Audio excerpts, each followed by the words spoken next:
Man, family dinners with my in-laws? They were always tense. Not like the kind of loud fights you see on TV, or big shouting matches, no.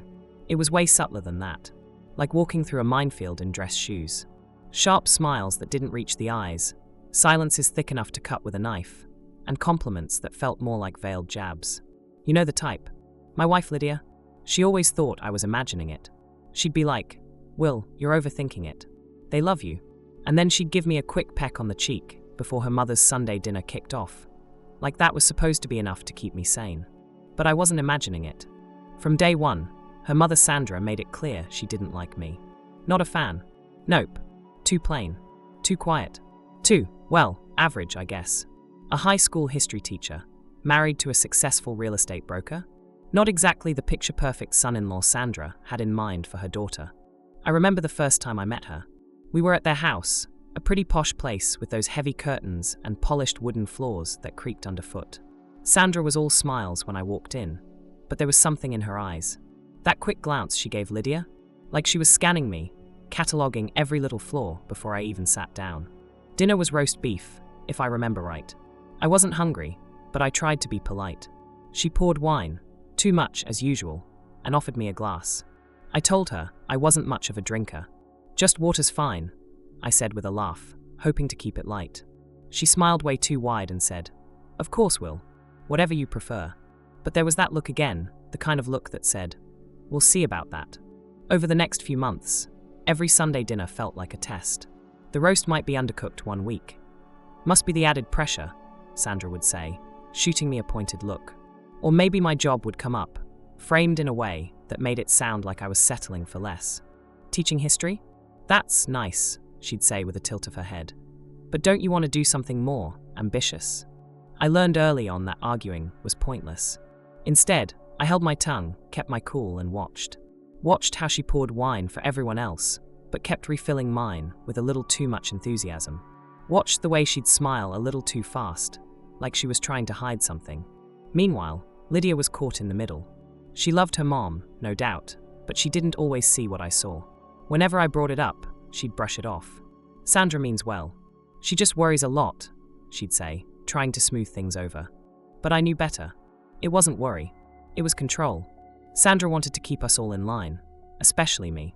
I was the quiet one, the other guy in the picture, and that made her uneasy. At home, things were different. My own family was simple, no pretense, no silent battles over the dinner table. My parents loved me for who I was. They didn't care what job I had or how much wine I drank. It was a relief, honestly. But when I stepped into Sandra's house, I had to put on a mask. Smile wide, nod politely, swallow the little stings that came wrapped in her friendly comments. Because I loved Lydia, and I wanted to keep the peace, for our kids, for us. Little did I know, that peace was about to be shattered. Alright, so here's how that infamous evening went down. We were all gathered around the table.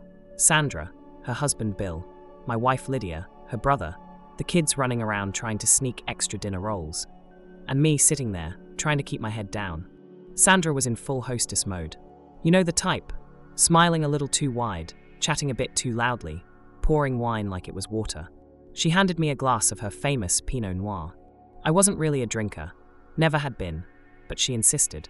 "One glass won't hurt," she chirped, that same sweet but something's off tone that always made me uneasy. I took the glass, gave it a little swirl like I was supposed to, and then, boom, I saw it.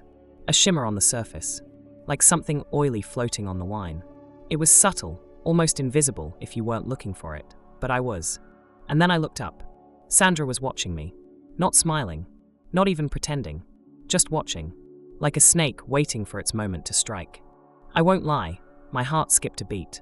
I didn't want to jump to conclusions, but something about that moment made all the little things from the past months rush back. The forced smiles, the way she always kept my glass topped off even when I barely touched it, the strange way she'd look at me when I disagreed with her. I took a deep breath and smiled politely, raising my glass as everyone toasted. "To family," I said, trying to keep it light. Sandra smiled back, but it was that same cold, calculating smile. Then, when she turned to pass the bread basket around, I made my move. Her husband Bill, who was usually quiet and kept to himself, hadn't touched his wine yet. So, without anyone noticing, especially not Lydia or her brother, or the kids arguing over who got more rolls. I slid his glass over to me and mine over to him. It was smooth, just a simple switch, but in that moment, I felt like a spy pulling off a secret mission. Sandra turned back, lifted her fork, and went on like nothing happened. But I was watching Bill. He took a small sip of the wine in front of him, my glass now, and his face twitched ever so slightly. A blink, a quick swallow, and then nothing. Or so I thought. For about 5 minutes, all seemed normal. Then Bill started talking, and not in his usual calm way. His voice got slow, a little slurred. "You know," he said, pointing at me, "I never really understood why you married my daughter." The entire table went quiet, like deathly silent. Sandra's fork froze midair. Bill laughed, this goofy, half-hearted chuckle. "She's a handful, huh? Sharp as a tack, just like her mother. But you," he gestured at me, "you've got stamina. That's what it is." There was an awkward laugh around the table. Nobody really knew what to say. Sandra's face turned bright red, and I caught her eyes flick between Bill and the wineglass like a hawk sizing up its prey. That's when I knew. She'd set a trap, but she never realized I'd let her walk right into it. So, after that switch, I settled in, trying to act casual, but inside I was wired. Every little thing Bill did or said felt like it was magnified. At first, nothing seemed out of the ordinary. Bill sipped his wine, chatted with Lydia's brother, made some polite jokes. But then slowly, the signs started. His words got a little slower, his smile a little looser, less sharp. His eyes glassy, not in the usual tired way, but in that glazed over, like he's floating kind of way. I watched Sandra like a hawk. Her jaw clenched just slightly every time Bill slurred a word or stumbled over a sentence.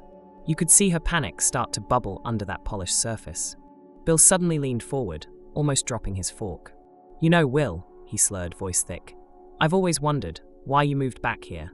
Everyone paused mid-bite, mid-chew. The kids stopped arguing about who got more mashed potatoes. Even Lydia looked confused. Sandra, of course, instantly snapped. "Bill, maybe you should eat something before you start talking nonsense." But Bill kept going, completely ignoring her. "You always had these big ideas. Teaching history? That wasn't the plan, was it?" I could feel every eye on me. Charlotte, Sandra's daughter, laughed nervously. "Dad, maybe you're making it weird." Bill smiled that goofy smile again, but there was something different about it now, something sad.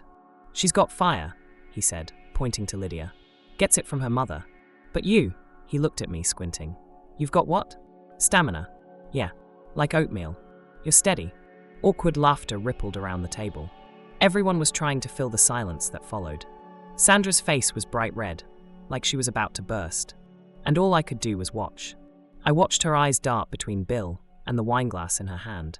At that moment, I knew she realized what was happening. She'd poisoned Bill, not me. I felt a strange mix of relief and anger. Relief because the glass I drank was clean. Anger because she'd tried to do it at all. Later, Bill's speech started to unravel more. Words tumbled out fast, thoughts scattered. His cheeks flushed like a kid caught stealing cookies. Sandra reached for his glass, like she wanted to stop him. But I stopped her. "Let him enjoy it," I said, trying to keep my voice light but steady. "It's your favorite Pinot Noir, right?" Lydia looked worried. "Dad, are you okay?" Bill nodded, but it was one of those nods that didn't convince anyone. "Just a little dizzy," he mumbled. "Maybe the room's warm." Then, in one clumsy motion, he stood up too fast and stumbled right into the side table. The framed photo on the table crashed to the floor, glass shattering. Everyone jumped. Sandra snapped, "I think you've had enough," and practically dragged him toward the couch. I followed, keeping my distance but watching closely. Bill sank into the cushions, mumbling something about needing water. Sandra leaned in close, whispering sharply, "What did you do?" I stared at her, calm but cold. "What did you do, Sandra?" Her eyes widened, a flicker of fear flashing through them. We both knew. But I wasn't ready to lose it right there. Not in front of the kids. Not with everyone watching. I had a plan. And that plan wasn't about yelling or accusations. It was about quiet control. Once dinner was over, the dishes cleared, and the kids were sent off with tablets and popcorn. I asked Sandra if I could speak with her in private. We went to the kitchen, away from the noise and prying ears. I held up the wineglass, the very one she had poured for me. "This is yours," I said simply. "You poured it. You insisted." "Why?" She didn't say a word, but the flicker of fear in her eyes was all I needed. Because some poisons aren't meant to kill. They're meant to control. And this time, It backfired. Alright, so after that kitchen confrontation with Sandra, things didn't exactly blow up right away. Honestly, I wasn't looking for a dramatic showdown with her in front of everyone. I wanted to keep control, stay calm. But what I did want was answers. And eventually, the truth. She was quiet for a long moment, the silence hanging thick like fog between us. Then, in the quietest voice I'd ever heard from her, she said, "I never meant for anything bad to happen." I almost laughed. The sheer nerve. Her voice wasn't cold or haughty like before. It was shaky. Nervous, even. I think she finally understood that she was caught. "What exactly was in the wine, Sandra?" I asked, trying to keep my tone even, but inside I was burning. She pursed her lips tight, like she was chewing on some bitter truth. Just something mild. A supplement. Calming. Calming, I echoed, raising my eyebrows. For me? Or for Bill? She didn't answer, just stared down at the counter. I pulled out my phone from my pocket, hit stop on the recorder I'd started earlier. Her eyes darted to it, wide and panicked. "You recorded me?" I nodded. "Yeah. I have for a while now. I didn't want to believe it, but you crossed too many lines, Sandra. Today, I decided to draw one." She tried to laugh it off, scoffing. "This won't hold up anywhere. You have no proof." I smiled, but it wasn't a happy smile. "No proof? Maybe the powder residue still in your purse will help. Or maybe the footage from your hallway camera. The one pointed right at the dining room every Sunday. Same angle, same pour, same timing." Her face went pale, drained of every ounce of color. She opened her mouth but closed it again, like she was searching for an excuse that wasn't there. I cut in. "You didn't think it through, did you?" "No," she whispered. That silence between us was heavy, like smoke in a room with no windows. Then I gave her an ultimatum, not as a threat, but as a truth she had to face. "You can tell Lydia, or I will. But until you do, you won't be seeing our family. Not here. Not at any of our gatherings." She tried to say something, but I turned and walked out. Leaving the wine glass on the counter felt like leaving a final piece of evidence behind. A silent verdict. Later that evening, I was left with this knot in my stomach. I hadn't told Lydia yet. Not because I was hiding it. No, it was the opposite. I wanted Lydia to hear it from her mother first, to give Sandra that chance to choose honesty over pride. But she didn't. 2 days passed. No call. No apology. Just radio silence. It was like watching trust crumble into dust. Finally, I sat Lydia down. We were home. The kids were at school. The dog was sprawled on the couch, snoring softly. The quiet made it all feel surreal, like I was about to confess something from a different life. So I just said it. "Your mom tried to drug me." Her face twisted, like I'd punched her in the gut. "What?" she whispered. I walked her through everything. How I'd noticed the shimmer in the wine glass, the switch, Bill's outburst, the confrontation in the kitchen, the recording. She stared at the phone screen as I played the clip, Sandra's own voice condemning her. Lydia covered her mouth, eyes wide with disbelief. "Oh my God," she breathed. Then she just sat there, silent, tears slowly spilling over. Not tears for me, not even for her mother, but for the betrayal, for the shattering of the world she thought she knew. "I'm so sorry," she whispered. I didn't know, and I knew she meant it. This wasn't about revenge. It was about protection, about trying to save what was left unbroken. Because when you uncover a betrayal this deep, it's not just the liar you lose. It's the version of yourself that trusted them. From that day on, things started to shift. The family dynamics we once tolerated began to crack. And Lydia? She didn't defend her mother. Not once. That surprised me. She called Sandra the next day, calm, clear, unyielding. "I heard the recording," she said. "You're not welcome here anymore." I didn't listen to the whole conversation, but I saw Lydia's hand tremble when she hung up. "She didn't deny it," Lydia told me later. "She said she thought you were anxious, that she was trying to help, that she never meant harm. But we both knew the truth. Sandra hadn't tried to help.